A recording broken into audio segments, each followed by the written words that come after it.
Kelompok 14 akan menjelaskan tentang ilmu pengetahuan, teknologi, dan seni ipteks. Yang pertama, pentingnya ipteks dalam kehidupan. Yang kedua, relasi sainteks dan Al-Quran. Dan yang ketiga, peran umat Islam dalam pengembangan sainteks.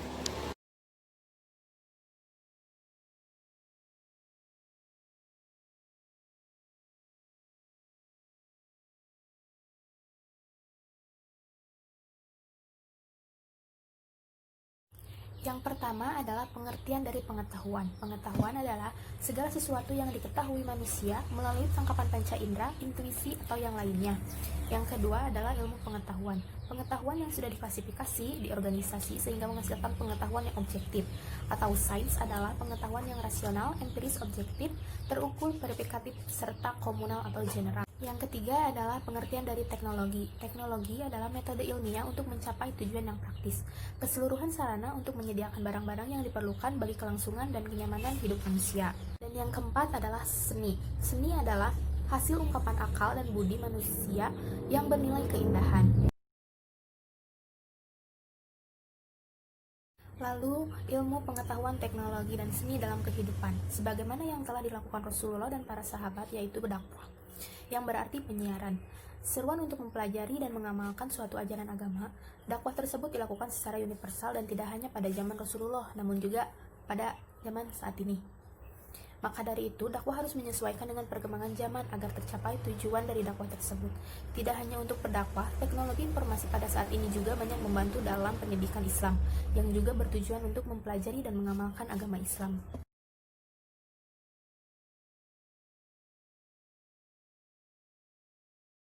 Selanjutnya adalah ilmu pengetahuan teknologi atau iptek. Iptek adalah seni uraian rahasia-rahasia di balik fenomena alam yang didokumentasikan dan disebarkan dalam bentuk tulisan yang disimbolkan dengan pena yang kemudian dapat diwujudkan dalam kehidupan. Dari segi esensinya, semua sains sudah diislami, sepenuhnya tunduk pada hukum Allah, hukum-hukum alam yang tunduk pada sunatullah.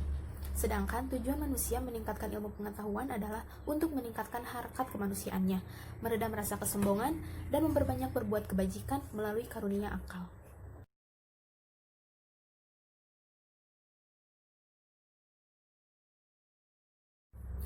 Ilmu pengetahuan teknologi dan seni dalam pendidikan Islam, Nabi Muhammad SAW diutus Allah Subhanahu wa Ta'ala sebagai pemberi kabar gembira dan peringatan bagi seluruh umat Islam. Beliau berdakwah untuk menyuruh manusia agar hanya menghambakan diri kepada Allah, sebagaimana terdapat dalam Quran Surah Al-Anbiya ayat 107 yang berbunyi, "Wa ma arsalnaka ila rahmatan lil alamin." Dan kami tidak mengutus engkau Muhammad melainkan untuk menjadi rahmat bagi seluruh alam.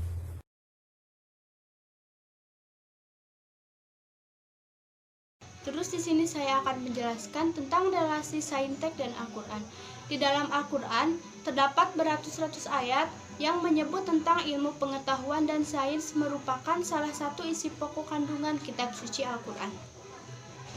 Selain itu, sains juga merupakan salah satu kebutuhan agama Islam. Hal ini dibuktikan dengan fakta setiap kali umat Islam melakukan ibadah memerlukan waktu yang tepat. Contoh, dalam melaksanakan sholat, menentukan awal bulan Ramadan, pelaksanaan haji, semuanya memiliki waktu yang tertentu.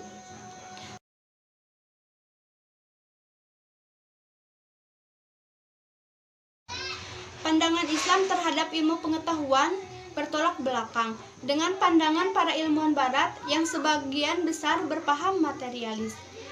Mereka menganggap ilmu pengetahuan tidak bisa disatukan dengan agama. Bahkan para pemikir barat sekarang ini berada di tengah-tengah peperangan antara agama Islam dan ilmu pengetahuan. Secara historis, timbulnya pemikiran tersebut dilatar belakangi oleh sikap antipasi gereja terhadap ilmu pengetahuan pada abad pertengahan.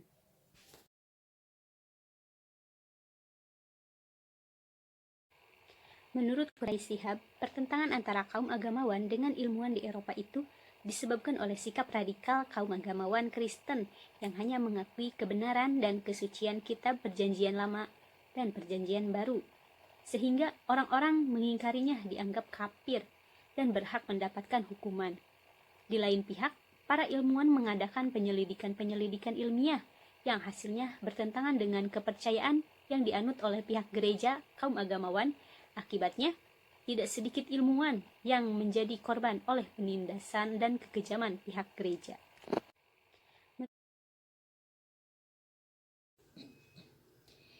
Islam adalah agama yang mengajarkan bahwa ilmu pengetahuan dan agama merupakan suatu yang saling berhubungan dan melengkapi.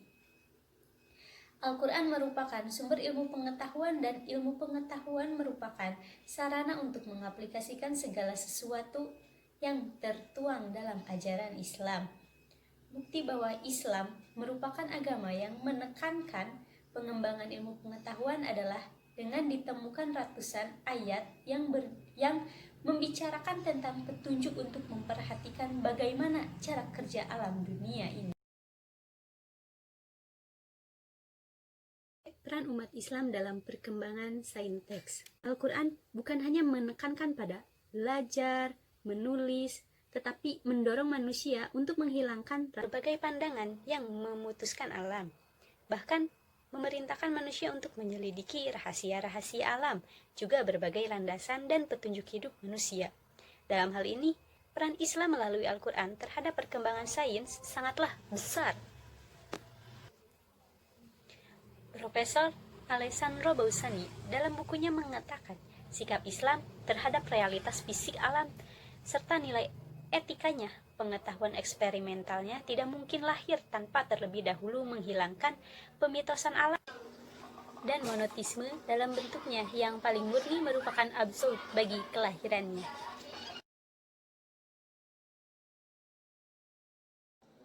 Brevoort dalam bukunya Making of Humanity mengatakan, penyelidikan, akumulasi pengetahuan positif, kaidah sains, dan pengamatan berkepanjangan semuanya asing bagi kebiasaan Yunani. Ini semua diperkenalkan di Eropa oleh orang Arab dengan Al-Qur'annya. Sedangkan Rum London dalam bukunya mengatakan dan telah menunjukkan betapa besar hutang Eropa kepada penemuan dan pemikiran kaum muslimin. Menurutnya, telah menjadi kebiasaan orang mengatakan bahwa agama merupakan penghambat kemajuan dan perkembangan sains. Keberhasilan orang Arab memperlihatkan tidak demikian halnya. Apa yang sering menghambat kemajuan ilmu pengetahuan di Barat bukanlah agama, tetapi adalah penafsiran sempit dan dogmatis mengenai kebenaran agama oleh penguasa gereja yang konservatif. Dengan menghukum Galileo, seorang filosof terkenal, serta pembakaran hidup-hidup sebagai misal, kebanyakan penemuan matematika orang Arab diperoleh bukan tanpa agama, tetapi justru karena agama. Demikian pula agama adalah pendorong ilmuwan Arab untuk tidak membatasi diri pada suatu bidang saja, tetapi universalitas.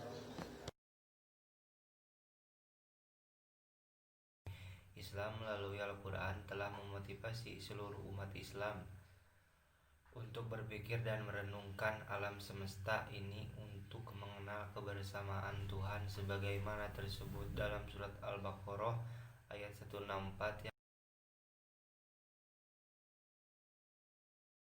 yang di dalam suratnya menceritakan bahwa masih banyak lagi Tuhan untuk merenungkan alam semesta ini, sehingga lahirlah ilmuwan-ilmuwan muslim saat itu yang telah meletakkan dasar-dasar perkembangan sains saat ini. Beberapa ilmuwan muslim yang telah menyumbangkan pemikiran dan penemuannya dalam perkembangan sains, di antaranya dalam bidang astronomi saja adalah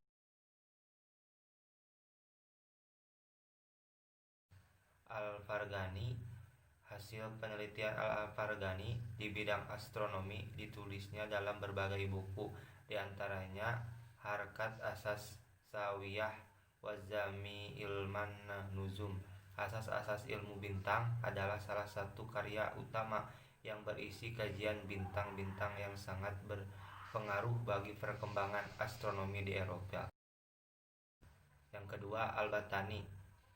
Hasil penemuan Al-Battani yang penting bagi dunia adalah penemuan tentang waktu revolusi bumi terhadap matahari, yaitu 365 hari, 5 jam, 46 menit, dan 24 detik. Angka ini mendekati angka yang dihasilkan dari penelitian modern dengan menggunakan alat yang lebih akurat. Penemuan lain yang tak kalah mengagumkan adalah penemuan garis bujur terjauh matahari mengalami peningkatan sebesar 16,47 derajat. Perhitungan yang dilakukan Ptolemaios beberapa abad sebelumnya, ia dianggap guru bagi orang-orang Eropa karena banyak memperkenalkan terminologi astronomi yang berasal dari bahasa Arab seperti azimut, zenit, dan nadir. Ketiga dari Jabir bin Aflah. Jabir pernah menulis buku yang mengoreksi tentang kesalahan teori Ptolemaios yang berjudul Kitab Al-Ahya, atau disebut juga dengan The Book of Astronomy. Selain itu, kitab ini juga berisi tentang trigonometri. Pada bagian trigonometri spheris, Jabir menggunakan aturan 4 besaran sebagai landasan untuk turunan rumusnya. Beliau juga menambahkan satu rumus utama untuk menghitung sudut segitiga, yaitu cos A sama dengan cos A sin. Fungsi trigonometri sinus kosinus ia perkenalkan juga pada geometri bidang. Karya Jabir telah diterjemahkan dalam bahasa Latin oleh Gerard dari Cremona sebelum kemudian diterbitkan oleh Petrus Appianus di Jerman tahun 1534.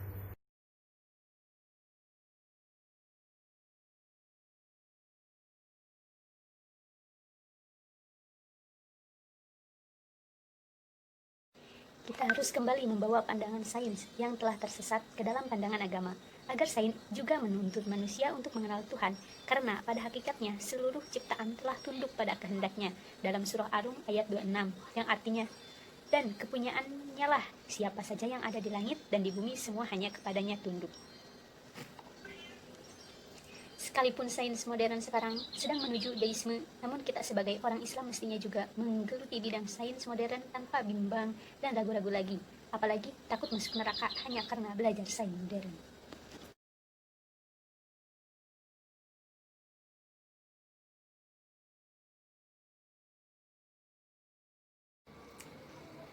Tanpa sains, kita tidak akan mampu mengelola sumber daya alam yang umumnya sangat melimpah di negeri-negeri muslim. Tanpa sains, kita akan bergantung pada negara lain yang akhirnya kita akan didikte dan dipermainkan dan menjadi bangsa konsumen, yang akhirnya menjadi bangsa buruh.